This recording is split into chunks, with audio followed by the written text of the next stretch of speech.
Hey everyone, it's Chris, MTGO's RexDart, and this is game one of the semifinals from the Classic Quarter Invitational with my Noble Fish deck, which I dubbed Excalibur, versus Duranoth, who is playing a Green Sun Zenith junk colors deck, kind of a green-white hate bear deck, but he's got a lot of disruption that's an absolute nightmare for me.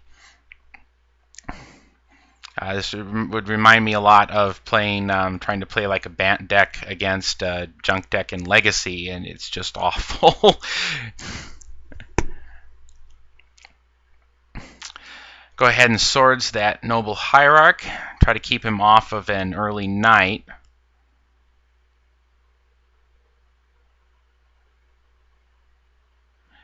And I run out the Tarmogoyf there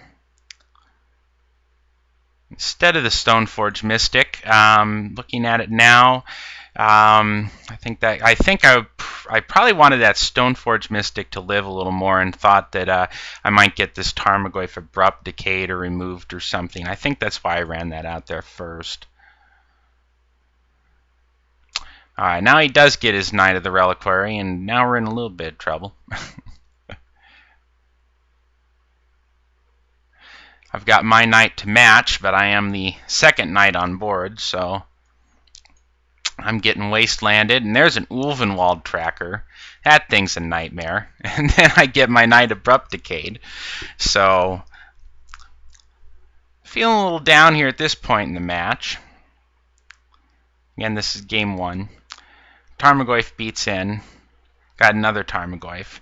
The Ulvenwald tracker really is threatening to just completely take over the board here.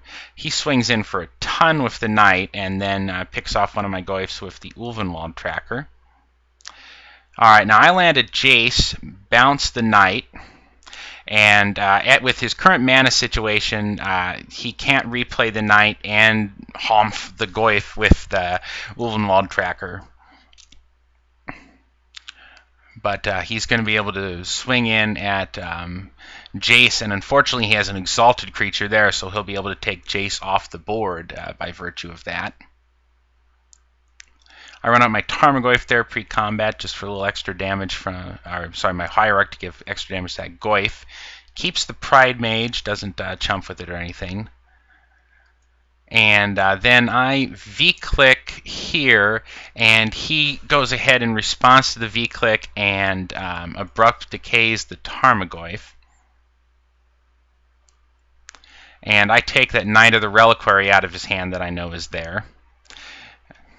Now, of course, him playing the abrupt decay meant he couldn't play the knight that turn anyways. That was kind of what I wanted in the first place. But V-click swings in there. Now I've got a Tarmogoyf and a Trigon Predator, and then this sets up something like about a 10-minute period where we both sat around trying to figure out combat math here.